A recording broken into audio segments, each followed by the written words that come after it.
Welcome to Bite at a Time Books, where we read you your favorite classics one bite at a time. My name is Bree Carlile, and I love to read, and wanted to share my passion with listeners like you. Be sure to follow the show on your favorite podcast platforms so you get all the new episodes. Or you can follow the show on YouTube, where we have playlists for all the stories. You can find us on all the social medias at Bite at a Time Books, or on our website, biteatatimebooks.com, where you can also sign up for our newsletter for more information on what we're reading and what's coming next for the podcasts. We're a part of the Bite at a Time Books Productions Network. If you'd also like to hear what inspired your favorite classic author to write their novels, and what was going on in the world at the time, check out the Bite at a Time Books Behind the Story podcast, Tuesdays, wherever you listen to podcasts. Today we'll be continuing Wuthering by Emily Brontë. Chapter 6. Mr. Henley came home to the funeral, and a thing that amazed us and set the neighbors gossiping right and left. He brought a wife with him. What she was and where she was born, he never informed us.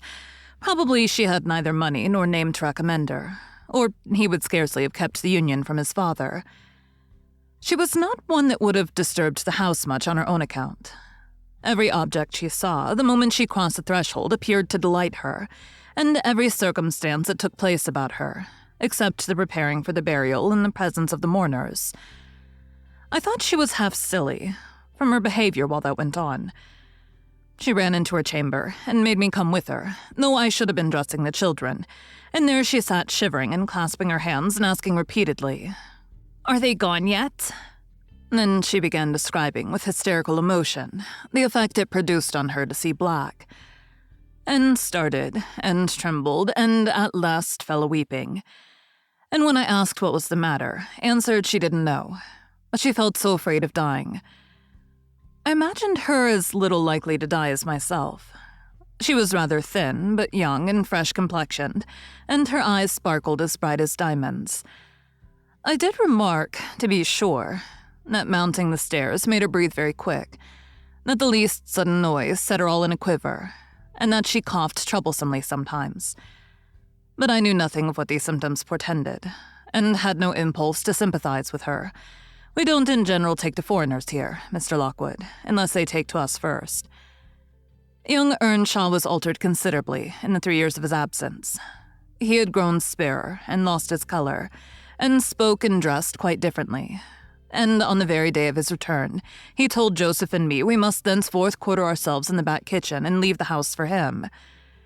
Indeed, he would have carpeted and papered a small spare room for a parlor, but his wife expressed such pleasure at the white floor and huge glowing fireplace, at the pewter dishes and delf case and dog kennel, and the wide space there was to move about and where they usually sat, that he thought it unnecessary to her comfort, so he dropped the intention.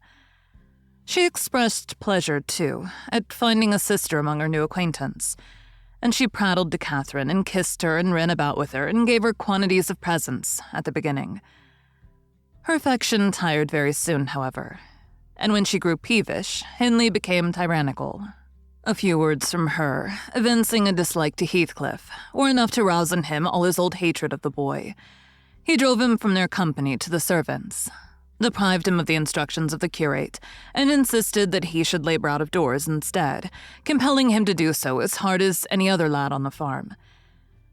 Heathcliff bore his degradation pretty well at first, because Cathy taught him what she learned, and worked or played with him in the fields. They both promised fair to grow up as rude as savages, the young master being entirely negligent how they behaved, and what they did, so they kept clear of him. He would not even have seen after their going to church on Sundays. Only Joseph and the curate reprimanded his carelessness when they absented themselves, and that reminded him to order Heathcliff a flogging, and Catherine a fast from dinner or supper. But it was one of their chief amusements to run away to the moors in the morning and remain there all day, and the after punishment grew a mere thing to laugh at. The curate might set as many chapters as he pleased for Catherine to get by heart, and Joseph might thrash Heathcliff till his arm ached. They forgot everything the minute they were together again. At least, the minute they had contrived some naughty plan of revenge, and many a time I've cried to myself to watch them growing more reckless daily, and I not daring to speak a syllable for fear of losing the small power I still retained over the unfriended creatures. One Sunday evening, it chanced that they were banished from the sitting room for making a noise, or a light offense of the kind, and when I went to call them to supper, I could discover them nowhere. We searched the house, above and below, and the yard and stables. They were invisible. And at last, Hindley, in a passion, told us to bolt the doors and swore nobody should let them in that night. The household went to bed, and I, too anxious to lie down, opened my lattice and put my head out to hearken, though it rained, determined to admit them in spite of the prohibition, should they return. In a while, I distinguished steps coming up the road, and the light of a lantern glimmered through the gate. I threw a shawl over my head and ran to prevent them from waking Mr. Earnshaw by knocking. There was Heathcliff, by himself. It gave me a start to see him alone. "Where's Miss Catherine?" I cried hurriedly. "No accident, I hope." "At Thrushcross Grange," he answered. "And I would have been there too, but they had not the manners to ask me to stay." "Well, you will catch it," I said. "You'll never be content till you're sent about your business. What in the world led you to wandering to Thrushcross Grange?" "Let me get off my wet clothes and I'll tell you all about it, Nellie," he replied. I bid him beware of rousing the master, and while he undressed and I waited to put out the candle, he continued. "Cathy and I escaped from the wash-house to have a ramble at Liberty, and getting a glimpse of the Grange lights, we thought we would just go and see whether the Lintons passed their Sunday evenings standing shivering in corners, while their father and mother sat eating and drinking and singing and laughing and burning their eyes out before the fire. Do you think they do? Or reading sermons and being catechized by their manservant and set to learn a column of scripture names if they don't answer properly?" "Probably not," I responded. "They are good children, no doubt, and don't deserve the treatment you receive for your bad conduct." "Don't cant, Nellie," he said. "Nonsense. We ran from the top of the heights to the park without stopping. Catherine completely beaten in the race because she was barefoot. You'll have to seek for her shoes in the bog tomorrow.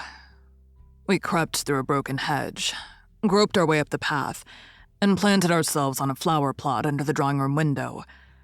The light came from thence. They had not put up the shutters, and the curtains were only half closed. Both of us were able to look in by standing on the basement and cling to the edge, and we saw... it was beautiful. A splendid place carpeted with crimson, and crimson-covered chairs and tables, and a pure white ceiling bordered by gold. A shower of glass drops hanging in silver chains from the center and shimmering with little soft tapers. Old Mr. and Mrs. Linton were not there. Edgar and his sister had it entirely to themselves. Shouldn't they have been happy? We should have thought ourselves in heaven. And now, guess what your good children were doing? Isabella, I believe she's 11, a year younger than Cathy, lay screaming at the farther end of the room, shrieking as if witches were running red-hot needles into her. Edgar stood on the hearth weeping silently, and in the middle of the table sat a little dog, shaking its paw and yelping, which, from their mutual accusations, we understood they had nearly pulled in two between them. The idiots. That was their pleasure, to quarrel who should hold a heap of warm hair, and each began to cry because both, after struggling to get it, refused to take it. We laughed outright at the petted things.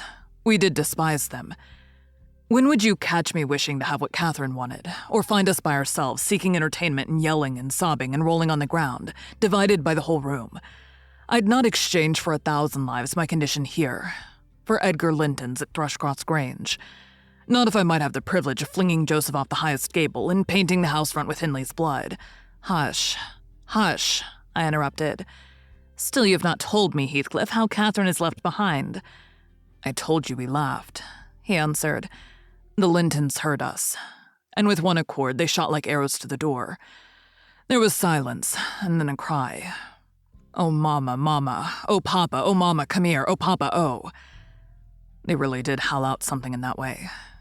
We made frightful noises to terrify them still more, and then we dropped off the ledge because somebody was drawing the bars, and we felt we had better flee. I had Cathy by the hand and was urging her on, when all at once she fell down. Run, Heathcliff, run, she whispered. They have let the bulldogs loose, and he holds me. The devil had seized her ankle, Nellie. I heard his abominable snorting. She did not yell out. No. She would have scorned to do it if she had been spitted on the horns of a mad cow. I did, though. I vociferated curses enough to annihilate any fiend in Christendom, and I got a stone and thrust it between his jaws and tried with all my might to cram it down his throat. A beast of a servant came up with a lantern at last, shouting, "Keep fast, Skulker, keep fast." He changed his note, however, when he saw Skulker's game. The dog was throttled off, his huge purple tongue hanging half a foot out of his mouth, and his pendant lips streaming with bloody slaver. The man took Kathy up. She was sick. Not from fear, I'm certain, but from pain. He carried her in. I followed, grumbling execrations and vengeance. "What pray, Robert?" lewd Linton from the entrance. "Skulker's caught a little girl, sir," he replied. "And there's a lad here," he added, making a clutch at me, "who looks an out-and-outer, very like the robbers were for putting them through the window to open the doors to the gang after all were asleep, that they might murder us at their ease. Hold your tongue, you foul-mouthed thief, you. You shall go to the gallows for this. Mr. Linton, sir, don't lay by your gun." "No, no, Robert," said the old fool. "The rascals knew that yesterday was my rent day. They thought to have me cleverly. Come in, I'll furnish them a reception. There, John, fasten the chain. Give Skulker some water, Jenny. To beard a magistrate in his stronghold, and on the Sabbath, too. Where will their insolence stop? Oh, my dear Mary, look here. Don't be afraid, it is but a boy. Yet the villain scowls so plainly in his face. Would it not be a kindness to the country to hang him at once, before he shows us nature in acts as well as features?" He pulled me under the chandelier, and Mrs. Linton placed her spectacles on her nose and raised her hands in horror. The cowardly children crept near also. Isabella lisping, "Frightful thing, put him in the cellar, Papa. He's exactly like the son of the fortune-teller that stole my tame pheasant, isn't he, Edgar?" While they examined me, Kathy came round. She heard the last speech and laughed. Edgar Linton, after an inquisitive stare, collected sufficient wits to recognize her. "They see us at church, you know, though we seldom meet them elsewhere. That's Miss Earnshaw," he whispered to his mother. "And look how Skulker has bitten her, how her foot bleeds." "Miss Earnshaw? Nonsense," cried the dame. "Miss Earnshaw scouring the country with a gypsy. And yet, my dear, the child is in mourning. Surely it is, and she may be lamed for life." "What culpable carelessness in her brother," exclaimed Mr. Linton, turning from me to Catherine. "I've understood from Shielders. That was the curate, sir, that he lets her grow up in absolute heathenism. But who is this? Where did she pick up this companion? Oh ho, I declare that he is that strange acquisition my late neighbor made in his journey to Liverpool. A little Lascar or an American or Spanish castaway. A wicked boy at all events," remarked the old lady, "and quite unfit for a decent house. Did you notice his language, Linton? I'm shocked that my children should have heard it." I recommenced cursing. "Don't be angry, Nellie." And so Robert was ordered to take me off. I refused to go without Kathy. He dragged me into the garden, pushed the lantern into my hand, assured me that Mr. Earnshaw should be informed of my behavior, and bidding me march directly, secured the door again. The curtains were still looped up at one corner, and I resumed my station as spy, because if Catherine had wished to return, I intended shattering their great glass panes to a million of fragments until they let her out. She sat on the sofa quietly. Mrs. Linton took off the gray cloak of the dairymaid which we had borrowed for our excursion, shaking her head and expostulating with her, I suppose. She was a young lady, and they made a distinction between her treatment and mine. Then the woman servant brought a basin of warm water and washed her feet, and Mr. Linton mixed a tumbler of negus, and Isabella emptied a plateful of cakes into her lap, and Edgar stood gaping at a distance. Afterwards, they dried and combed her beautiful hair and gave her a pair of enormous slippers and wheeled her to the fire, and I left her, as merry as she could be, dividing her food between the little dog and Skulker, whose nose she pinched as he ate, and kindling a spark of spirit in the vacant blue eyes of the Lintons. A dim reflection from her own enchanting face. I saw they were full of stupid admiration. She's so immeasurably superior to them, to everybody on earth, is she not, Nellie? "There will more come of this business than you reckon on," I answered, covering him up and extinguishing the light. "You are incurable, Heathcliff, and Mr. Henley will have to proceed to extremities, see if he won't." My words came truer than I desired. The luckless adventure made Earnshaw furious, and then Mr. Linton, to mend matters, paid us a visit himself on the morrow, and read the young master such a lecture on the road he guided his family that he was stirred to look about him in earnest. Heathcliff received no flogging, but he was told that the first word he spoke to Miss Catherine should ensure a dismissal, and Mrs. Earnshaw undertook to keep her sister-in-law in due restraint when she returned home, employing art, not force. With force, she would have found it impossible. Thank you for joining Bite at a Time Books today, while we read a bite of one of your favorite classics. Again, my name is Bree Carlile, and I hope you join us tomorrow for the next bite of Wuthering Heights. If you enjoyed our show, be sure to follow us so you get all the new episodes. We would also love for you to drop us a rating on your favorite podcast platform. You can catch us on all the social medias at Bite at a Time Books, or check out our website, biteatatimebooks.com, where you can sign up for our newsletter. Our show is part of the Bite at a Time Books Productions Network. If you would also like to hear about the authors who write the books we read on the show, check out the Bite at a Time Books Behind the Story podcast, wherever you listen to podcasts, or on biteatatimebooksbehindthestory.com.